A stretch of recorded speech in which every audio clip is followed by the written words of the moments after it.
We are looking for শত্রুস এই মন্তব্যের কারণে বিএনপির সাবেক স্বরাষ্ট্র প্রতিমন্ত্রী লুৎফুজ্জামান বাবরকে সবাই চেনেন। 10টা অস্ত্র মামলা, 21শে আগস্ট গ্রেনেড হামলা মামলার ফাঁসির দণ্ডপ্রাপ্ত আসামিও তিনি। এক যুগেরও বেশি সময় ধরে রয়েছেন কারাগারে। 13 বছর আগে হওয়া দুর্নীতির এক মামলার রায়ের জন্য মঙ্গলবার আদালতে আনা হয় তাকে। তার বিরুদ্ধে অভিযোগ 7,95,95,000 টাকার অবৈধ সম্পদ অর্জন, 26 লাখ টাকার সম্পদের তথ্য গোপন করেছেন তিনি।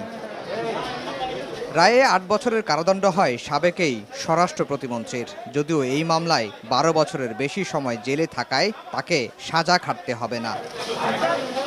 এ রায়ে সন্তুষ্ট দুদক। আইনজীবী জানান, বাজেয়াপ্ত করা হবে অবৈধভাবে আয় করা টাকা। 26-এর 2 ধারায় দোষী সাব্যস্তক্রমে 3 বছরের সশ্রম কারাদণ্ড এবং একই আইনের 27-এর 1 ধারায় দোষী সাব্যস্ত করে 5 বছরের সশ্রম কারাদণ্ড।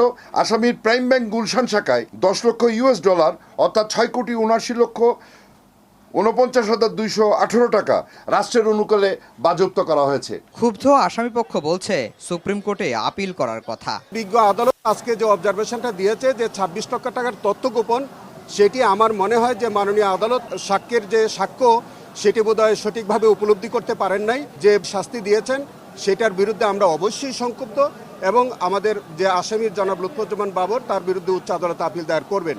2007 সালের 28শে মে সেনা সমর্থিত তত্ত্বাবধায়ক সরকারের সময় যৌথ বাহিনীর অভিযানে গ্রেফতার হন লুৎফুজ্জামান বাবর। পরের বছর তার বিরুদ্ধে দুর্নীতির এই মামলাটি করে দুদক। আফজাল হোসেন, সময় সংবাদ, ঢাকা।